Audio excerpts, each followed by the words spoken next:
भवन के शिखर से, किसी मीनार के शिखर और पाद का अवलोकन को क्रमशः 30 डिग्री तथा 60 डिग्री प्रेक्षित किया जाता है तो मीनार की ऊंचाई ज्ञात है। तो सबसे पहले हम लोग फिगर बनाएंगे। जब भी हाइट एंड डिस्टेंस का क्वेश्चन होता है तो फिगर बनाएंगे। तो 60 मीटर ऊंचा भवन है, तो यहाँ पर 60 मीटर ऊंचा क्या हो गया है, भवन लेते हैं। यह जो है भवन जो है कितना मीटर है, 60 मीटर है, 60 मीटर भवन है। और बड़ा है भवन है और उसके शिखर से किसी मीनार के शिखर, यहाँ पर कोई मीनार है, इसके शिखर का बड़ा है पाद का अवनमन कोण क्रम 30 डिग्री तथा 60 डिग्री। तो पर यहाँ पर जो है 30 डिग्री है और यहाँ से देख रहा है यानी यह सामने होगा, यहाँ ऊपर से देखेगा तो यह 30 डिग्री बनेगा। और यह कह रहा है कि इसके शिखर से और इसके पाद इसके नीचे वाला यह जो है 60 डिग्री का कोण है। यहाँ पे क्या हो गया 60 डिग्री। तो हम इसको मिलाते हैं और इसको भी हम लोग क्या करते हैं, मिला देते हैं। तो हम लोग जानते हैं कि दो समानांतर रेखाओं को एक तिर्यक रेखा काटती है तो एकांतर कोण क्या होता है, बराबर। यह 30 डिग्री है, ये कितना डिग्री हो जाएगा, 30 डिग्री। और यह 60 डिग्री है तो कितना हो जाएगा, यह जो है 60 डिग्री है। इसका हम लोग मान लेते हैं A B C, यह हो गया D और यहाँ पर हम E लिख लेते हैं। यह जो हो गया 60 है, इसको हम लोग x मान लेते हैं, इसको भी हम लोग x मान लेते हैं। और यह जो है क्या है, मीनार की ऊंचाई है, इसको हम h मान लेते हैं, इसी का मान निकालना है। अगर यह h है तो इसी के बराबर यह है तो इसका भी मान कितना हो जाएगा, h ही हो जाएगा। और पूरा जो है 60 है और यहाँ से h काट दिए तो इसका जो मान होगा यहाँ से यहाँ तक का 60 माइनस में h हो जाएगा। इसका मान क्या हो जाएगा, 60 माइनस। जब भी हाइट एंड डिस्टेंस का क्वेश्चन हो तो ग्राफ जरूर बना लीजिएगा, जैसे ग्राफ बनाइएगा आपका जो है क्वेश्चन क्लियर हो जाएगा। और देखिए 10 30, तो 10 30 का मान जो होता है हम लोग निकालेंगे। 10 30 क्या पहले लिख देते हैं AB।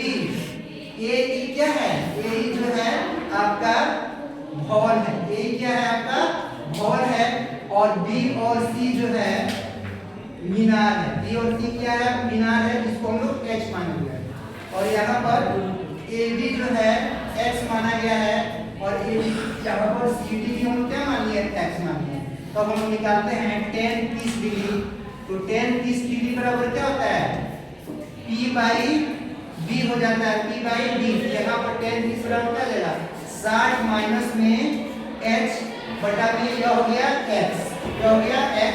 10 30 का मान होता है 1 बटा में √3 और यह हो जाएगा 60 माइनस में H बटा में X। X का मान यहाँ लेते हैं, पिछला भी गुना करते हैं तो X इधर आ गया तो X, यह भागा उधर जाके क्या रहेगा गुना, तो 60 माइनस में H और गुना में √3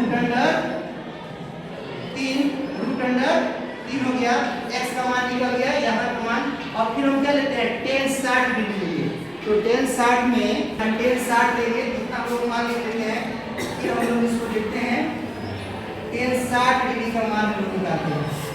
तो यहाँ पे 10 60 डिग्री बराबर तो भी P बटा D हो जाएगा। तो 10 60 बराबर पूरा, तो पूरा यहाँ कितना है 60 है और यहाँ पे x हो जाएगा AB, यह x हो जाएगा। 10 60 का मान हो जाता है √3, यह हो गया 60 बटा में x, यह भागा है तो यहाँ से x का मान निकालेंगे तो हो गया 60 बटा में √3। इसको समीकरण 2 ले लेते हैं। समीकरण x अगर LHS बराबर होता है तो RHS भी क्या हो जाता है, बराबर हो जाता है। तो इसको मिटाते हैं तो क्या हो जाएगा, समीकरण 1 और 2 से।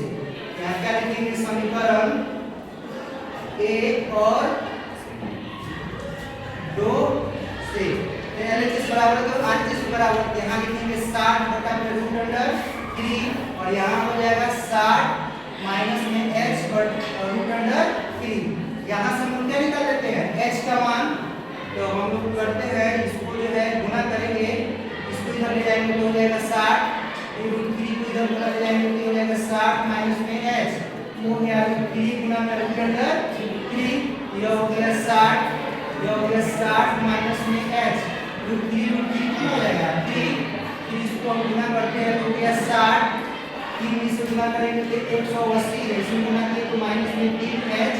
अब इस 3H को इधर लाएंगे तो यह हो जाएगा 3H, यह हो जाएगा 180 माइनस में 60, यह हो जाएगा 3H। 180 में से 60 घटाएंगे तो कितना हो जाएगा 100 में 20, H बराबर में क्या लगेगा 120 बटा में 3 काट देंगे तो कितना हुआ 40, यानी क्या हो जाएगा हम लोग जो हमको निकालने के लिए बोल रहा था यह मीनार की ऊंचाई, तो मीनार की ऊंचाई कितना हो जाएगा, मीनार की यह ऊंचाई कितना हो गया 40 मीटर। इस तरह हम लोग का आंसर आ गया। जब भी हाइट डिस्टेंस का क्वेश्चन बनेगा तो आपको फिगर जरूर बना लीजिएगा, फिगर से क्या होता है पूरा फिगर होता है हमको निकालना